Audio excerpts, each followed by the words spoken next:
Hey, what's going on, everybody? Sports reporter Dom Tibbetts, that's 7 Sports Director Matt Bovee here inside the Bills media room as we get you ready for Sunday's AFC wildcard matchup between the Buffalo Bills and Denver Broncos. Matt, a ton of places you can get started with this one. Let's just go right to the quarterback battle. Obviously, Josh Allen, a solidified guy who's in the MVP race for all good reasons, but there's a talented rookie on the other side of the ball for the Broncos. Yeah, Bo Nix is playing better. He started the season pretty good, but he's just consistently improved as the season has gone on.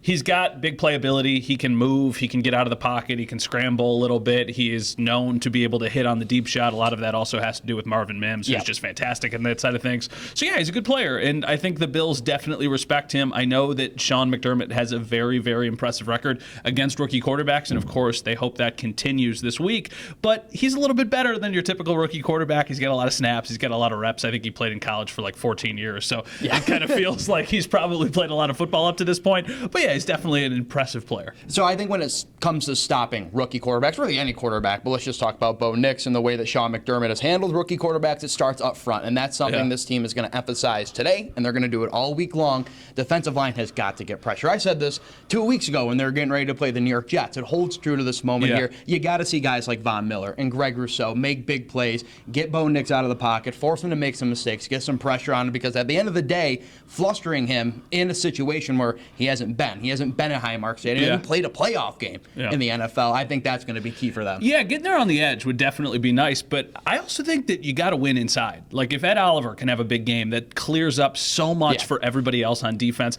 and he has been, hit or miss this season. We think back to the Denver, one of the big hot topics this week is going to be the Bills' lack of success on third down, getting teams off the field. Well, you know what game they actually did a pretty good job of that? The Detroit game in recent memory, and that was because Ed Oliver and the interior guys were able to get after the quarterback a little bit, and then when they don't get home, sometimes the guys on the edge can clean up the mess a little bit. So, yeah, I do think that this would be a big game for Greg Rousseau or Von Miller if somebody could step up. But at the same time, what about Ed Oliver? What about Daquan Jones? I think that would go a long way for the Bills. Now, you mentioned there's a couple receivers that Bo has, and that he's just meshed with all season long. A guy that stands out to me is Courtland Sutton, because it's just dependability. A guy like him. We look at this Bills secondary and the questions that the safety room has a little bit right now as DeMar comes back from injury and starts to ramp up a little bit. Is there any concerns there with what they have and then with the way the Bills secondary is kind of shaping up at this point? I think safety might be the biggest concern. Yeah.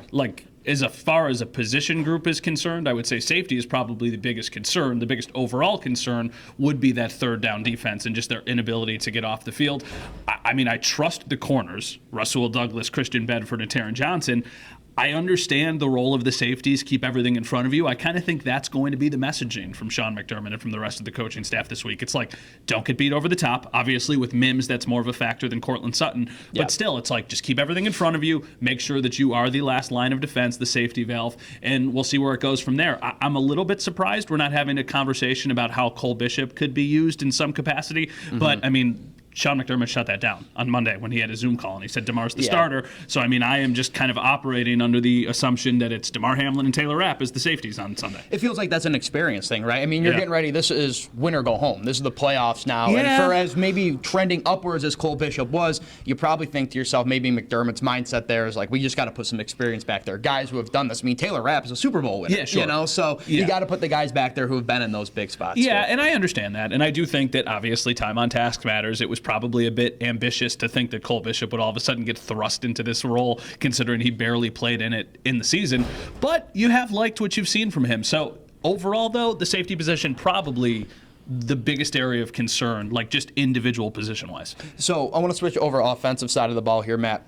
Knowing that if the Bills' defense continues to have some of the struggles that we've seen plague them over the past few weeks here, offensively they're going to have to make up for that. Where do you think they have the biggest advantage, or maybe where they can kind of strike where the iron's hot? Running backs in the passing game. I feel like this is a big opportunity, a big game for running backs to beat their matchups, get out, pass the line of scrimmage, and maybe create some chaos.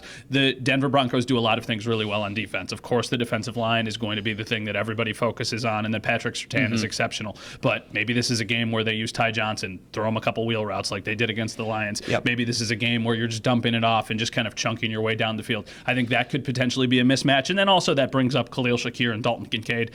I know I've said this, and Joe and Howard told me I was crazy on leading the charge.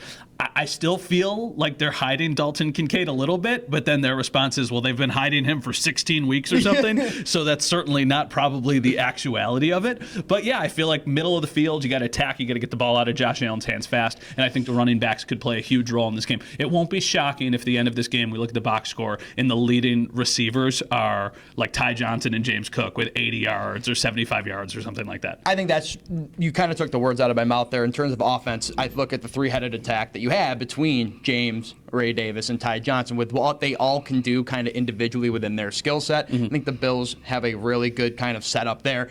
Also, I've been saying it for a couple weeks now too, Pat Surtain doesn't have a number one receiver to lock up against here too. So he's going to be spread across the field. I got to see Keon Coleman. I mean, I know it's a rookie. I know it's a tough spot here, but he's in so many advantageous situations, and the ball is kind of finding him over these last 2 weeks. But the disappointment has kind of been there. It just hasn't lived up to where you hope he's going to be. Yeah. I don't know if this necessarily is. I could be thinking a little hopeful that Keon is going to find a way to kind of turn it around and spark something here in the first round of the playoffs. But I feel like if you need that big play, you need that spark, which maybe the Bills are going to need in this game. Keon's going to be that guy. I think it's a play or two. I don't think it would be a bunch of targets or a bunch of looks his way. I think if Keon Coleman's going to make an impact, it's, a back shoulder throw in the red zone. It's Josh scrambles and can extend a play, and all of a sudden he can throw a jump ball up to Keon Coleman. I think that would probably be the more likely way we see Keon Coleman make an impact in this game than, a 7 or 8 target day. Right. Khalil Shakir, if you remember, he had that incredible touchdown last year, right, in the wild card round against the Steelers in the playoffs. Yeah. So, Khalil Shakir is an obvious one. I'm just thinking of an X factor who we haven't seen kind of show up in the past couple of weeks. That could be Keon Coleman. Anything else we got to add in here before we go? I just think that for the Bills, right, they're the team that's favored. They're the better team, and I know that there's been a lot out there this weekend. Right? Like, the Broncos are a good team. The Broncos can come in here and win. They're talented enough to do that. Skylar Thompson almost won it here 2 years ago. Mason Rudolph gave him a game. Skylar Thompson almost won. Phillip Rivers in the last game of his career almost won. Yep. There's been some very close wild card games, and I'm expecting more of the same this weekend. But if the Bills play well, they will win this game. I truly believe that. I think for the Bills to lose on Sunday, they're going to have a bad day. That can happen. We have seen it happen this year. But if they play well, they are the more talented team, and I also think they've got the best quarterback in the NFL under center, which certainly helps. Agree with all that. My final thought is that, hey, Bo Nix is a rookie quarterback that's got to come to Highmark Stadium, and it's going to be a playoff atmosphere. Yeah. It's going to be rocking. That's a lot to put on a rookie quarterback. I know how good of a head coach Sean Payton is, but I think that will play a large factor in this one. All right, that's Matt Bove. I'm Dom Tibbetts. We'll talk to you guys soon.